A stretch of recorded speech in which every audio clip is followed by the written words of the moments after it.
here. Mhm. So yeah, we're keeping it familiar style to you, where do a bit of chit chat. Or Mark has a trivia blast that he finished 5 minutes before. I do. I have a short Can't summary. wait. Our Sweet. style, and then just Good observations for a stuff. while. And I have a question for at least season one episodes on Space 1999. So, Nice. Nice. um, I don't think it'll work when we get to season two, but what can you do? Uh, Mark, you want to lead us in on this into this thing? Sure, let's do it.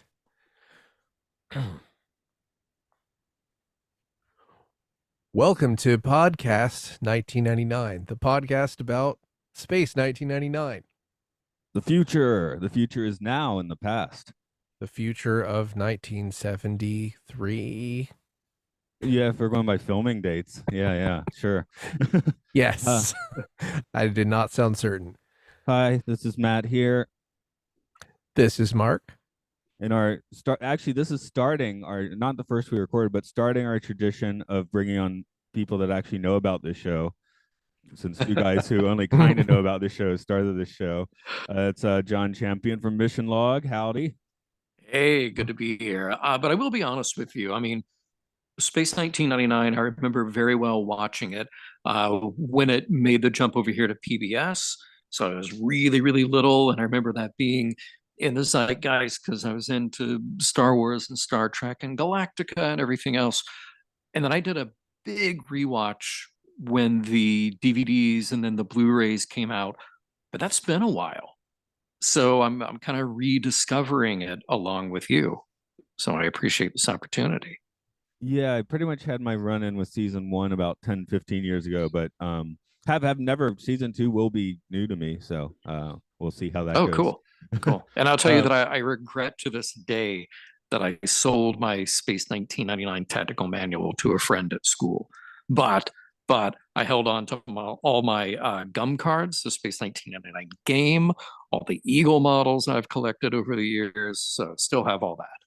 Yeah, I'm trying to think what exactly was our spot for that, because Mark and I are a few years younger, and Hmm. even Buck Rogers is a little bit. I remember watching that as a toddler, but that being a little bit maybe too young for that. I had a few toys for Buck Rogers. Mark, did you have a Buck Rogers phase? Not really.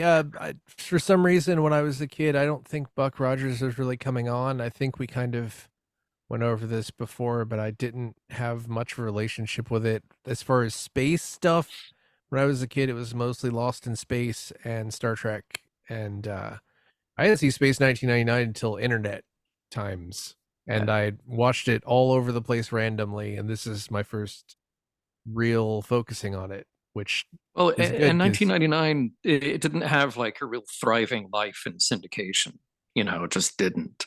So yeah, not enough episodes. Yeah, Yeah, that magic number is what, 80, I think.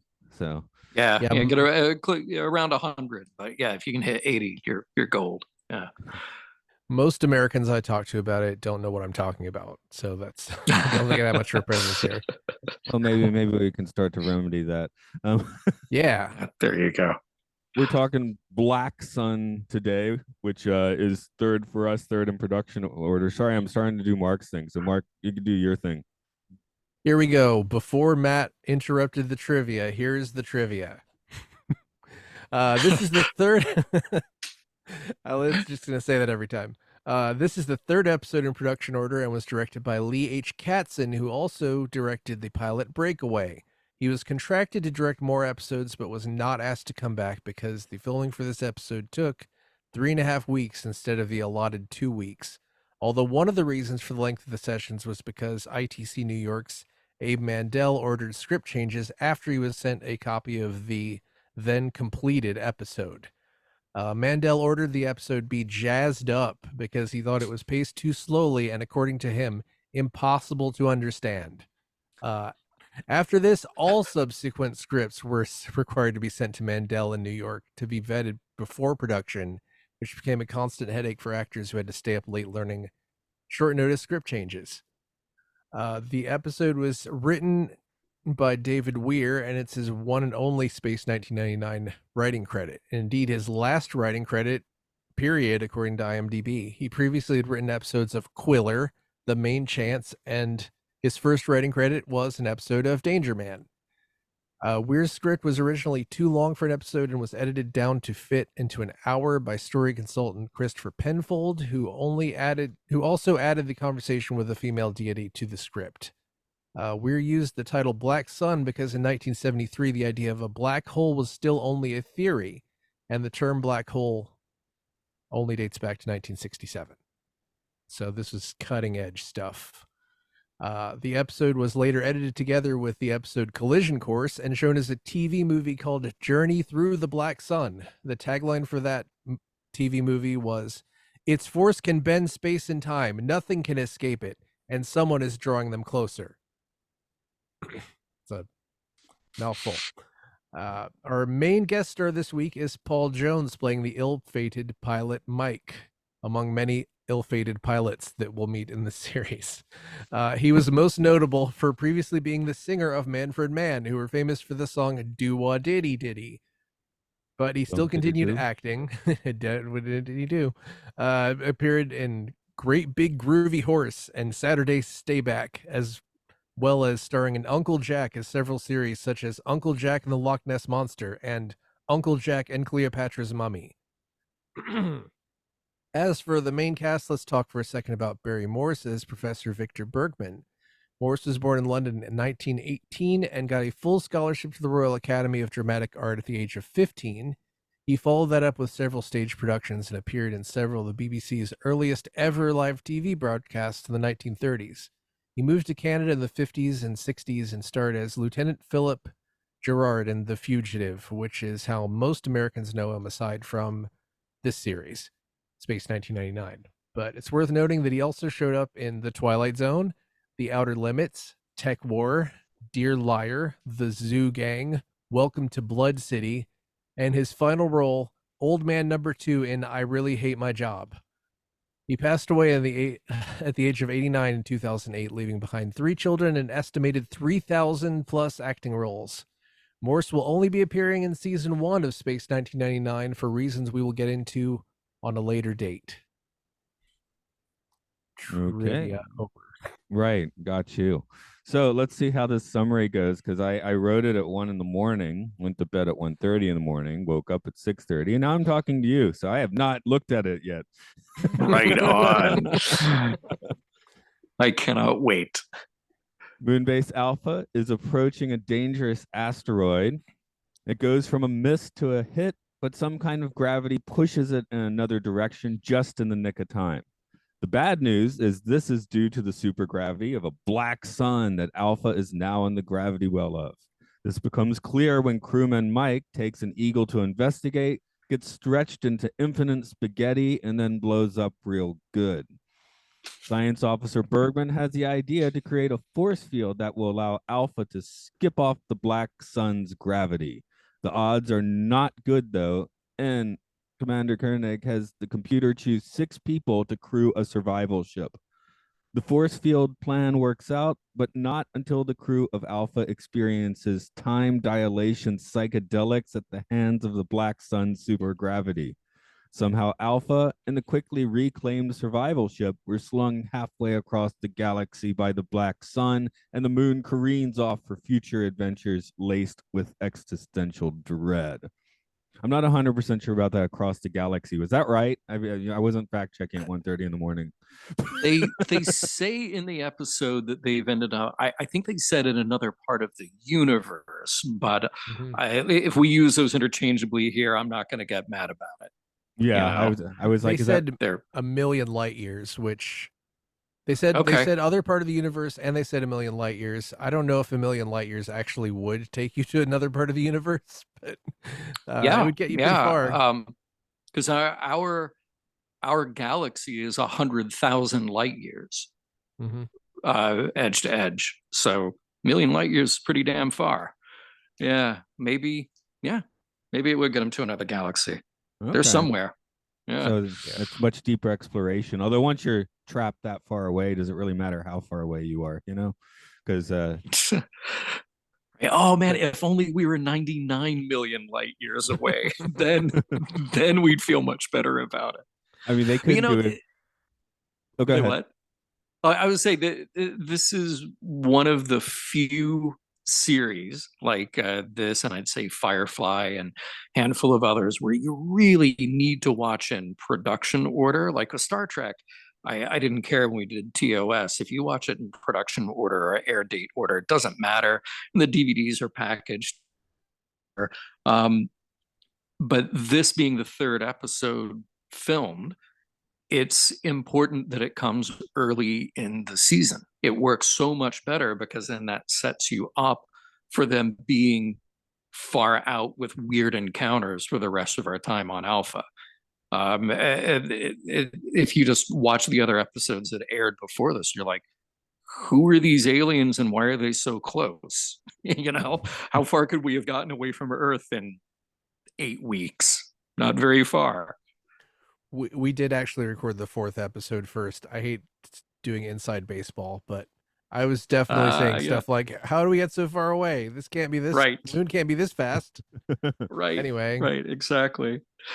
And that kind of shores up the matter of life and death, because like you were saying, it's kind of like a weird sideways 2001 story reference, you know, guy disappears around Jupiter, and yeah. Well, Yeah. I was thinking, you know, Interstellar here, right?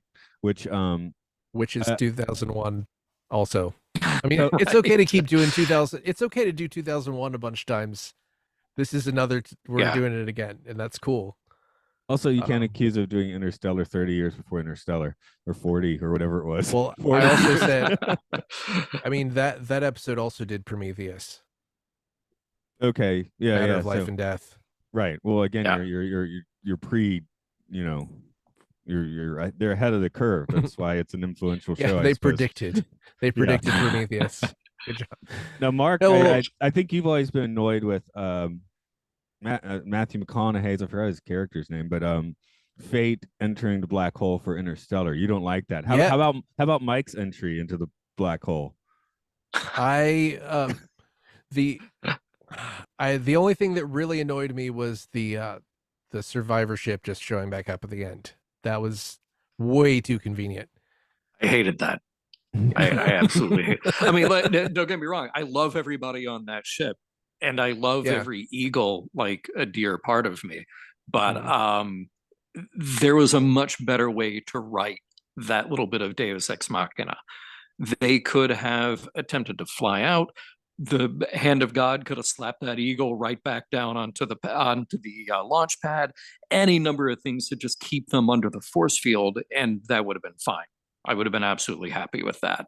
Or somebody could have sabotaged their way out, or anything could have done that. Helena Russell could have had a reason to say, no, you have to turn back. And we could have created a dramatic reason for it there, you know? Yeah. But just to have them show up, not good enough. Nope.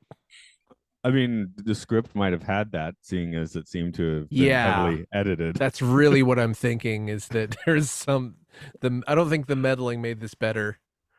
No.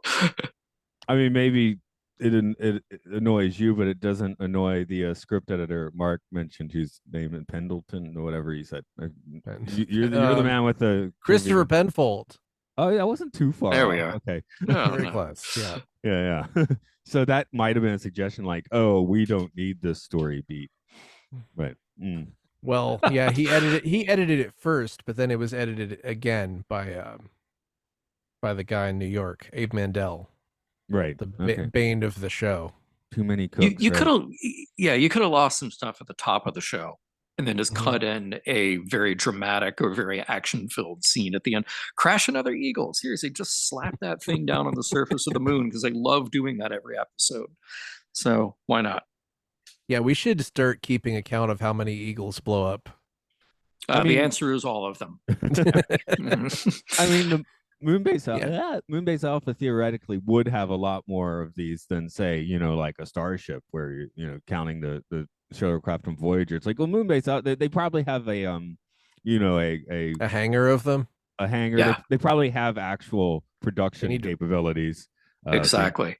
Yeah. 70. Well, that's what that's what I love is that they're all modular. So they could have, 50 of those Eagle cockpits and a ton of those engine bells and, just putting them together for whatever they need.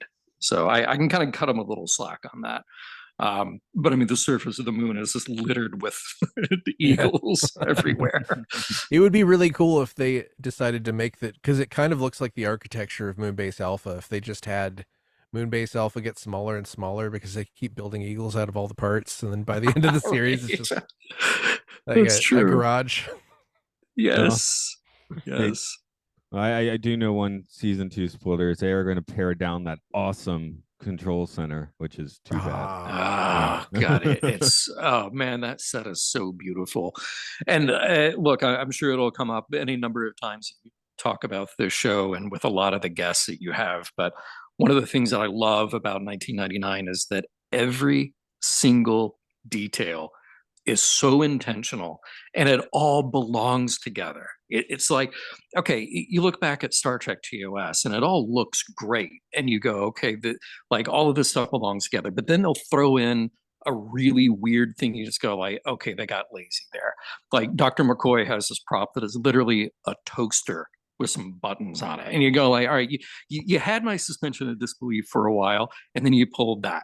Or you had me for a little while and then somebody bumped into a set piece and it was made out of wood and it made a thunk.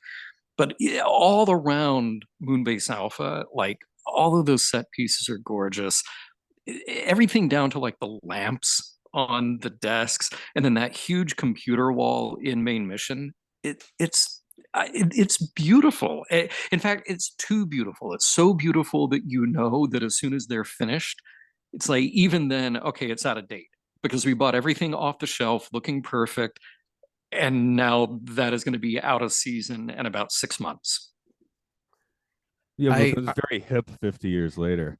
I mean this in the nicest. Yeah. I mean, this is a huge compliment. This is sort of like the IKEA of space shows. Yes. And I think that's, everything is modular. Everything is functional. Everything is gorgeous. I'd buy everything in this show and put it in my house.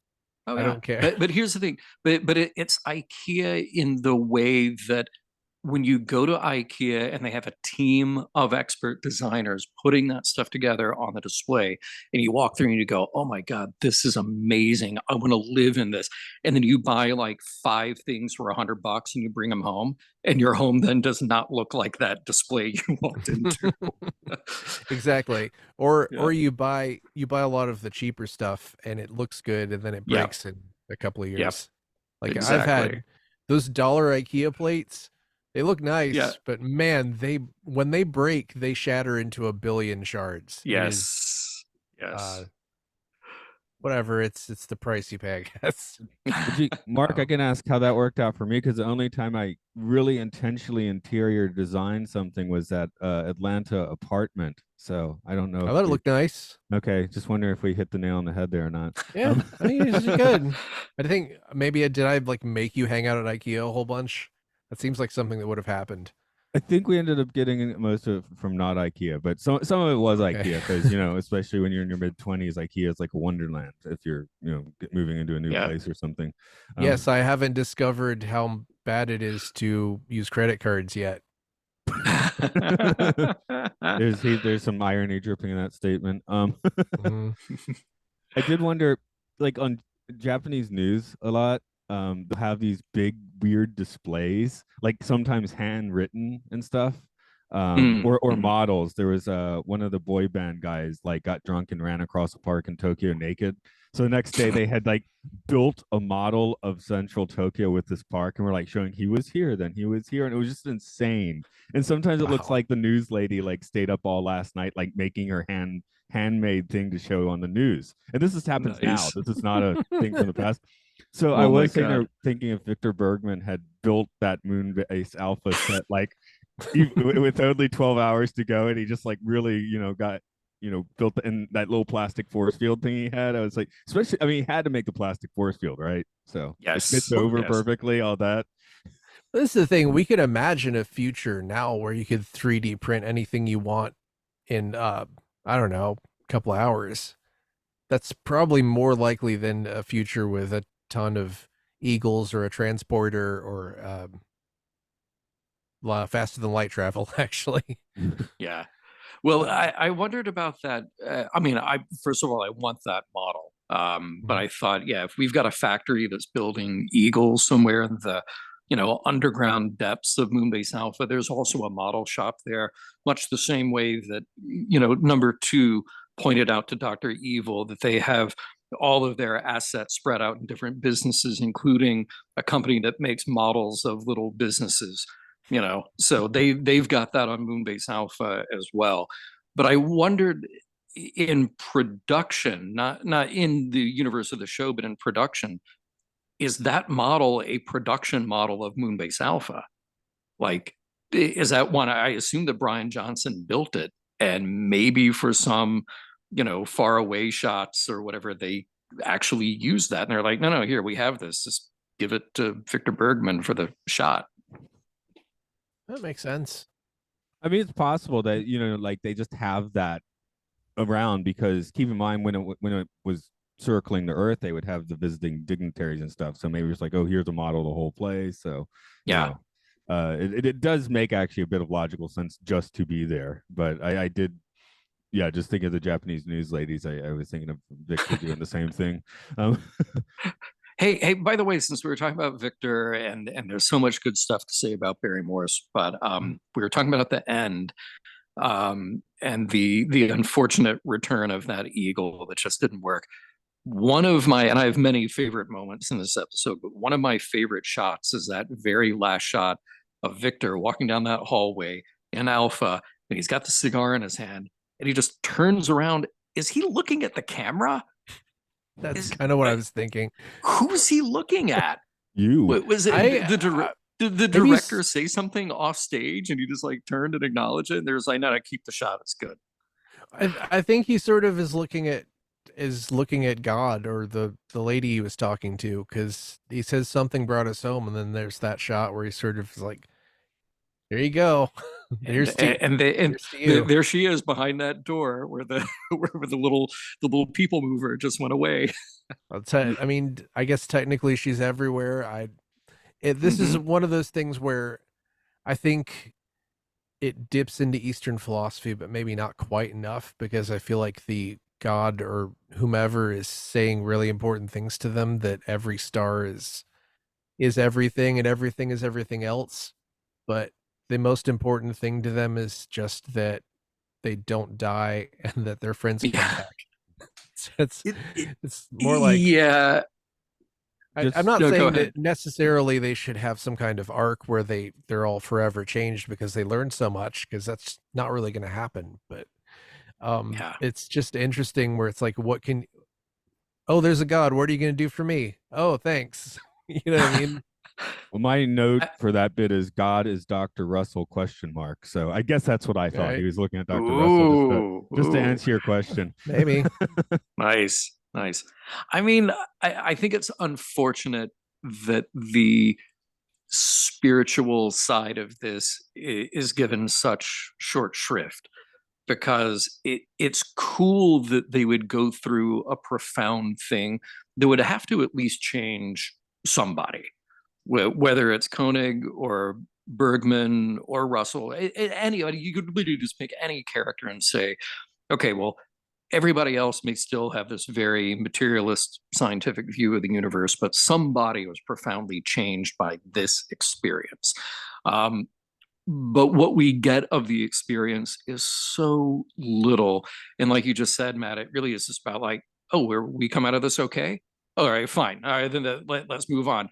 Because otherwise what you get is this very like, it's like a college stoner look at spirituality. Like, everything is one and we are everything. Thank God we didn't die.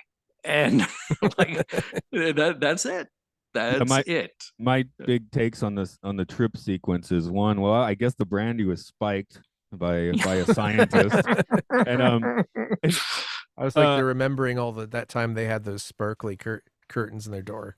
Yeah, I do love sparkly foil. I do love the sequence. I love the sequence traveling through the sun or whatever, but it did make me think of like when my daughter was like 1 or 2, we were playing the Baby Einstein videos, and I was like, kind of reminds me of the Baby Einstein videos. Man, I gotta watch some of those. I gotta have a jazz gummy and watch one. That sounds great. Yeah, yeah. That really does, what you were saying, John, it really does make me think about all the times that I would experiment with psychedelics or whatever. I would never talk to anybody now and say, I remember this one time I really realized my place in the universe. I'd always tell them, yeah, I fell down and it was really funny. You know, Right. I saw my food move. Yeah, it was so worth it. Yeah. That's Yeah. where the college part comes in, right? So Yeah, I mean, right. I've had my trippiest experiences probably through like active dreaming or meditation when that clicks every once in a while, So Yeah, yeah. been And I'll also give them this, like that sequence looked good, and I think you can easily make fun of it, but I think the makeup on Landau and Barry Morris looks really cool because they went so over the top with it.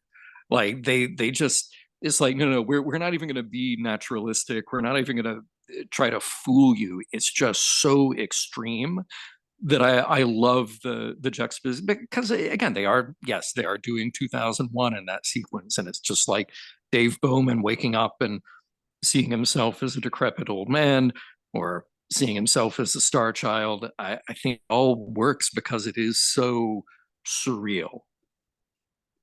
Yeah, I wrote this Sure. kind of bizarro sequence as like, my favorite thing ever, or this kind. I mean, this isn't like my Yeah, number one yeah, bizarro sequence, but it's a very good one. I definitely, yeah. I knew coming into this episode, I remember there was a reason I was like, oh, Black Sun, that's a good one. And that's probably what stuck with me. I mean, the episode is good, I think, but yeah, that Yeah. would have been the hook for me. But look, I mean, it's a good episode, but you have to always look at it as it's a good episode, but and that's okay, because like, look, we're three nerds talking about a show that is not super well remembered in the annals of fandom, and that's okay, because this is something that always takes that bit of explanation when you tell somebody about it. First of all, they're like, what? That doesn't make any sense. And you're like, no, I know it doesn't make any sense, but but go with me here. Like, you have to swallow a lot about the premise of the series at all, just to get in the front door. Like, you have to swallow that. And then in this episode, you have to swallow a lot about the premise of this thing and surviving going through a black hole and all of that stuff. But you have to like take this wide angle view of the show and go, okay, what we're getting here though is this tone. We're getting this coolness of, they're basically in an office on the moon. Like I love the quiet banality of everything that starts out the episode, and then taking those characters to someplace super weird, this quasi spiritual thing, this truly strange experience that they get to have. And like, I walk away from this going, the thing that I will remember is just Victor Bergman and Commander Koenig sitting there on that stair drinking brandy, because it's so different from every other sci-fi show that we've ever seen. Like, they carve out these little moments where you just go like, you know what, this show is ridiculous, but that scene really got me. Like there are all these little moments of gold in Space 1999, typified by that one. What's interesting watching what everyone does as the end is coming, because the normal thing is to be all in central control looking at a screen where, yeah, they're drinking brandy. Paul's about to do it, it seems. There's people playing cards, there's people playing guitar. One of the Okay, things... wait. Can we talk about that for just a minute? Because okay, I think the insinuation is there, but I needed to see at least one person freaking out and being talked down. And then when that female Alphen comes into the room, I needed even more of a wink. I maybe needed a little, like, the outstretched hand. Something there, because somebody's going to be doing it when they're facing their doom. Right. There was one line that I took down that really got me, where there's two guys playing chess, and it's going Yes. kind of slowly, and the one guy says to the other, "You'll never beat me," and then they pause for a second, and I'm like, Yeah. wow, it's like you'll never beat me ever. but and how well was that shot? Oh my God, that was so under cool. under the transparent chess table. It was amazing. Love that. I've got two heavier observations I want to throw out, and then if anyone else has something I missed, go for it. But this, and a very soft spoiler that he kind of does it next week too, but the commander kind of seems to be using Chat GPT to make his big decisions. Did he actually decide? I missed the part in this episode where he used the computer to pick who's going to be on the survival ship. I thought he picked him himself. No, he used the computer again. Use computer? Okay.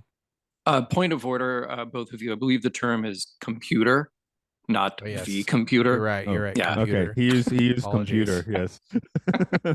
I'm an English teacher. I should know when to have an article or not. I like computer is so full of dread. The way that every time computer talks, it's slow and deliberate, and it's in all caps on the screen. Yeah. It's like Right. I'm never comfortable with it, which is great. I think computer has disdain for everybody inhabiting that station. But especially in those scenes with Victor Bergman early, making all those calculations by hand, which was very cool. I'm sure that Matt, I'm sure that Sam in our mission log community, he would be able to tell us what's in all of those. I think that would be great. I love how he's actually doing the work, and it's just computers sitting off to the side going, yeah, no, you got it wrong. Okay, now it's right. Now you know you're going to die. I mean, it's still the humans doing all the stuff, except then when it comes down to Koenig choosing those names because he doesn't choose.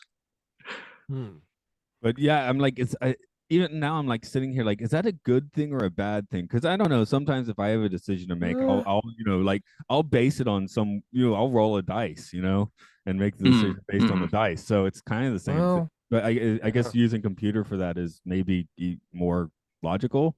I think it's a whole thing where you just you don't want favoritism to play into it if you're the captain. Also, if you need to go down with the ship, go down with the ship and have the computer pick who survives. Just so it's just sort of like a pride or prestige thing. I guess I've never been in the military. I don't know what you're supposed to do.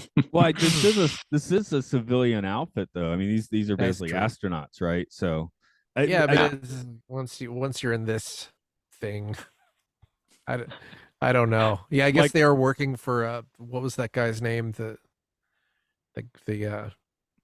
guy who is long gone. The dude, now. The guy is gone.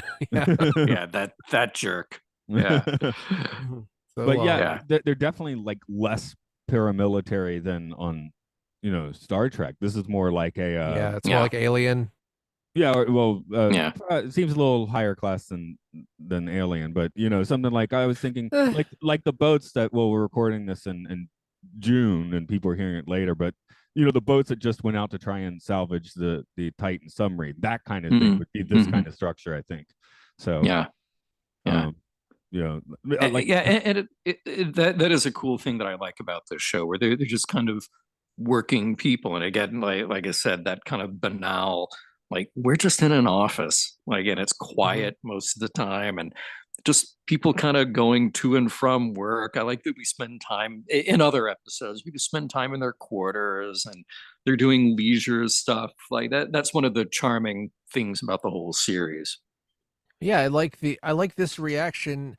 Their reaction to certain or most likely death is really kind of a quiet resignation, maybe annoyed. They're all slightly annoyed. Right. Yeah, it appears like 100%. Just it's 100%. Don't think about variables. Yeah, I understand everyone freaking out and screaming is like the probably the what we would expect that we would do, but might not. I don't know if you've already been launched out of Earth's orbit. You might just be like, oh well. Now it's What more this. can you throw at me, universe? What more? Yeah. Yeah. The Like the other film Sunshine is sort of like that. the other thing I wanted to bring up just for a bit of discussion, which might be the thesis of this series, at least in for the first season, is it Dr. Russell's quote? I forgot to attribute it, but the line between science and mysticism is just a line. That's Bergman. Okay, it's Bergman, is it? Um, Okay. Mhm. That was that's an interesting thing because that's sort of I put in my notes, actually no, that's not what science is, but Thank you. science You said what I was thinking. science is rigorous testing and obtain data, but in this case it's like the line about science being indistinguishable from magic if it's complicated enough, or if you don't understand it enough. I can see even for a scientist like Bergman, I'm kind of second guessing my own thought because yes, as an area of study and as a way of looking at the universe, there is a much bolder distinction between spirituality and science. But I think if you boil it down to kind of like the individual experience, maybe if I give them a little bit of wiggle room here, I see like, okay, we can look at a thing, and you as an individual, you're probably going to default to one way or the other to look at it. You're going to go like, wow, this is a scientific phenomenon. I want to study it. I want to know it. I want to understand it. But depending on that phenomenon, you could just as easily go like, I'm just going to stand here in awe and wonder at this thing that I will never be able to understand. And it kind of goes into that pocket that is the spiritual, mystical, whatever. And I think everybody sort of delineates that differently. You'd hope that people doing hard science probably have a much harder line of delineation. But you can, this isn't really gone into in the show, but you could assume that by the time our civilization is to the point where we can really explore space, that we'll have so much AI assistance. I don't really entirely buy that AI will just take over everything, but I think that using AI to assist in figuring things out could be a really great avenue for things like this. And then maybe in the future, when people are doing scientific things, they won't entirely understand what they're doing. We don't understand how antidepressants work. How does your phone work? Yeah. I know how that works. Yeah, you can fix it. Oh, thank you. Yeah. I don't need a new one. Thank you, T-Mobile. No. But it's you could assume that when you have a computer assisting you, even though computer in this case is not assisting them a whole lot, but it might be a little more like this is kind of like magic and it's closer to mysticism. Yet still, I don't know what I'm trying to say. It's like basically if you're doing just massive feats of engineering, you're getting a lot of assistance from even filmmaking. You can't make a film without 400 other people. Yeah. So there is some magic there, and harnessing tons of labor, and then maybe AI could replace that. And maybe that sort of is like touching the face of God, but then that plays even further into everything being part of the same thing. Well, I know the Tokyo City office, when you send them an email or whatever, starting in August, it is going to be Chat GPT responding. They're officially going to make that your interface. Whoa. But then the article is like, this should save city workers 10 minutes a day. It's like, huh? That's who cares? Spend the 10 minutes writing a personal response. I don't know. Oh my God. But the thing is that people who design AI it's like if people are worried about what AI is going to do, then we don't understand how AI works. Because if you understand how it works, then you're not worried about what it's going to do. So that's just a whole, which makes me think that the whole thing is kind of a bunch of nonsense that someone's going to make a ton of profit off of, and then nothing's going to come of it. Although the other thing, if you want to go sci-fi dystopian, at the point where AI does make that leap, and maybe it manages to do it somehow on its own, that's one magic. And two, we're not going to know about it for some time. If it's an actual sentient AI, it's probably going to realize I need to, like Charlton Heston in Planet of the Apes, lay low for a while. Of course, he couldn't talk, so that's why. But yeah, play dumb. Yeah, but how long is laying low for how long is laying low for a while if you're constantly becoming smarter? Then might be like, oh, I need to lay low for 15 microcycles until I'm smart enough to destroy all of humanity. Like that's how the singularity is sort of defined, right? Is that everything will become unrecognizable at exponential rate. Yeah. So I don't know. I don't know if we're smart enough to make it an AI that's smart enough to kill us. That might be pessimistic or might be optimistic, but That's a good point. It's a very good point. Do you have any other big observations you want to throw out on this episode? well, there is the interesting case of the kind of seemingly love triangle with Yeah. Sandra and poor John, who was his name John? The guy No, who you're blew up. talking to John Mike. now. He has- Mike That's Ryan. John. Yes. Yeah. Mike Ryan. Yeah. She clearly was upset when Mike died, and then sort of had a weird flirtation with the guy with the mustache, and I thought that was kind of realistic. And Yeah. Well, yeah, she, Yeah, but you know, I also thought there was a bit of a bromance though between Paul and Alan. I mean, when Alan is lifting off in that Eagle and the survivor ship, Paul's a little, there's a lot of goodbyes, a lot of long looks there. I could see that. Yeah, goodbyes. yeah. He was like, Yeah. he'll send you a postcard. Yeah, we know what that means. I don't know what that means. That's black humor, and I love it. Yeah, I love these little touches, like the all these little interpersonal things are things we saw that in Star Trek TNG, but it was not a whole lot before that. This was unusual for the time, I thought.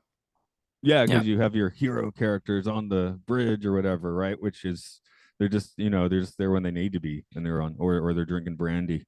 With I guess those are the right glasses for brandy. Yeah, they weren't space glasses. I think so. Yeah. No, they were not. They very much served up in an old style, which was cool. Speaking of relationships on this show, I mean, you always know going into it, okay, Martin Landau and Barbara Bain, they were married at the time. They were apparently total nightmares, but it's cool because they were known as a celebrity couple. And you watch the show, and like you're always watching for these little hints of what is the real relationship and what is the relationship between Koenig and Barbara Russell. And because this was shot early, because this was episode 3, it's like I feel like there's a lot of unspoken stuff that we as an audience are just getting the hint of, because she feels emboldened to go to Koenig and say, like, hey, I take exception with your decision here. Oh, no, it was computer's decision. Like, there's all this, like, we're just on the edge here, this bit of tension. And I feel like, again, watching this in order, you get a little bit of that, and then you get to the next and the next and the next, and you go like, oh, okay, what are we revealing about their relationship as characters that might be informed by the fact that we know in real life that they are a couple? It's absolutely brilliant, I think, to make them sort of just a tension, will they, won't they couple. They do so much communicating with their eyes. It's Yeah.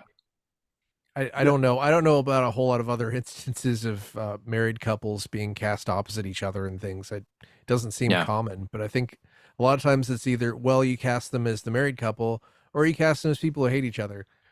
Right. Yeah, my first view of the show, I was she's an ice queen, right? Watching it this time, I can see a lot more. I can see the nuance in the performance a lot more, and I'm appreciating it a lot more. Maybe you have to be an older fart to do that. I don't know. She's definitely like an adult preference. I don't know how else to put it. Yeah. And it's interesting. You can tell it. I mean, she has gorgeous eyes. This is one of her hallmarks. You can see and hear these moments where, like, you see the wheels turning behind those eyes, and you see like her almost well up. Like, I need to get something out, but then she can't.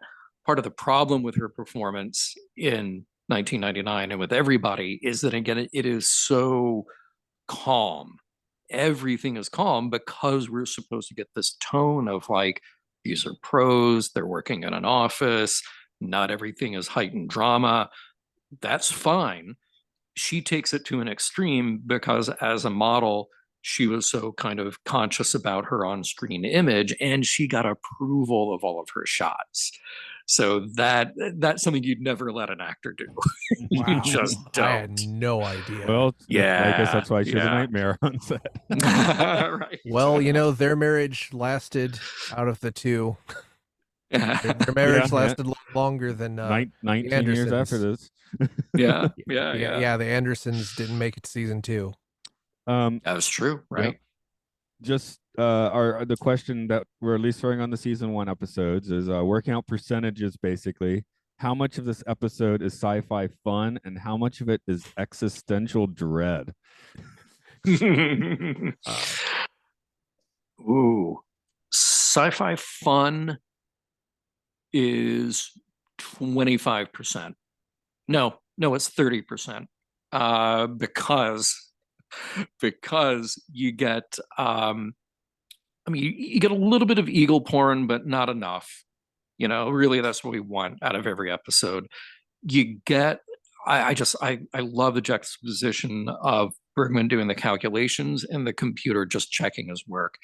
And I gave it that extra 5% because of Bergman and Koenig out actually doing the test under the force field, which was great. With the bro spacesuit hug, that was fun. That's right. Yes. Yeah, that was great. Yes. I forgot. It was just like, just shoot a laser directly at Moonbase Alpha. It'll be fine. Just give us everything you got, Well, his explanation is we're all going to be dead in a few hours anyway. So right. So that's 30%. The other 70%, definitely, again, what sits with you at the end of this episode is Koenig and Bergman having a brandy and contemplating what's going on. That weighs so heavily in this. I think it's very cool for a show like this to be that bold.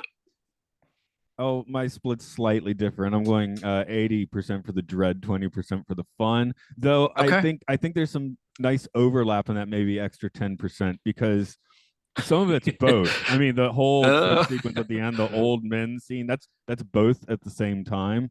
So that sequence, and of course, just maybe we don't get so much of the Eagles, but I think we see a lot more of just like the details of Moonbase Alpha in this one than some of the other episodes we've seen so far. So that's mostly where my 20% of fun is coming from. Yeah. I think I'm kind of an 80-20 guy, even though, like I always say, I think dread is fun, so my perspective is a little skewed. That's the 10%. I'm gonna get you a T-shirt that says that. Awesome. Existential dread is fun. Yeah, Dread is fun. Mm-hmm. That would be a good one. Yeah. But very enjoyable. And my nitpicks aside, I love watching characters sit around and talk. Like, that was the whole thing about Game of Thrones, was that I thought that last season was awful, but there were 2 episodes where everyone was just catching up, and those 2 episodes were great. So, nice. Yeah. Team Brandy. When this planet flies into our sun, I will be sitting around with someone with a drink of brandy. Oh, I'd have a scotch myself. I'd have scotch with me and tumblers, and yeah, that's why I brought the. I'll have whatever's lying around. I'm not gonna kid anybody. Malts. Yeah, okay, good point. I have. Yeah, is there only White Claws? Yeah, White Claws. Is there a distillery on Moonbase Alpha? I hope so. I know in the Battlestar remake they had to build one, so. That's right. Yeah.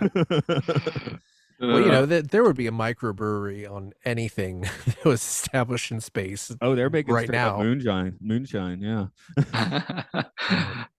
I have personally had friends who just made beer at home, and it was good.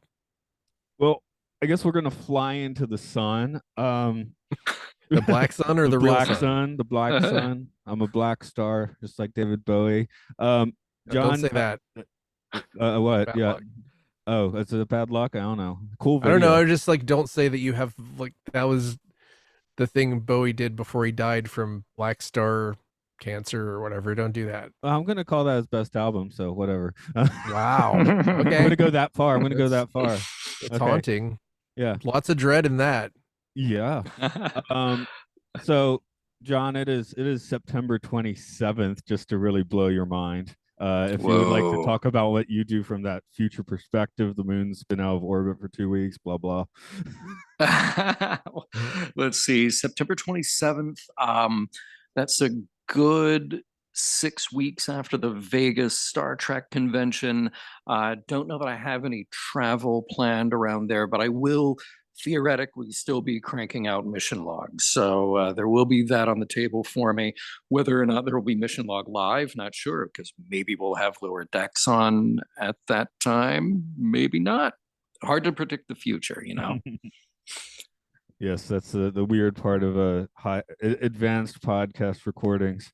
Hey, Mark, Yes, you want yes. to do our thing? Hey, Halloween. I'd like to plug Halloween. Get ready for it. It's time for Halloween. Anyway, real plugs.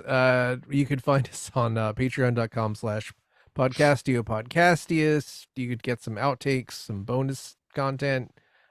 Please throw us a few bucks for our hosting expenses, and so we could build more eagles. Thank you for your support as always. If you're a Check patron, out- you got this episode 3 months early. Wow. Whoa. Yeah. You know what? Still celebrate Halloween, even if it's then. Anyway, check out Films and Filth, the Citizen Kane of podcasts, where we're going over the top and bottom 100 IMDb films. We had John on several months ago to talk about Citizen Kane. So much fun. Yeah, it was Yeah. awesome. That's great. Yeah, check out Time Enough, the Twilight Zone podcast. Maybe you're finally to season 4 now. Not quite. Occult Disney, even in September. Yeah. I keep saying that, and then I'm always wrong. Check out the Game Show, the game show about games. Luke loves Pokemon. Hyrule Field Report is probably still talking about the Zelda game that all of us beat several months ago. And Is that hopeful thinking, or did you finish it? no, I finished it. Okay. I put Ganondorf in the ground, bro. Okay. He's in the ground. Anyway, I think that's everything, unless I'm forgetting a podcast or two. Okay. Until next time, stay on the moon. I have a brandy, but I'm about to catch the train to work. I'm just gonna have a cigar and just turn around and look like I'm looking at somebody, but nobody's Yeah. really there. Yeah. For By the sure. way, Mark, I now say that they should have ended every episode of Space 1999 like that. Yeah, Roll for credits sure. and then a voiceover. Stay on the moon. Stay on the moon. Oh boy.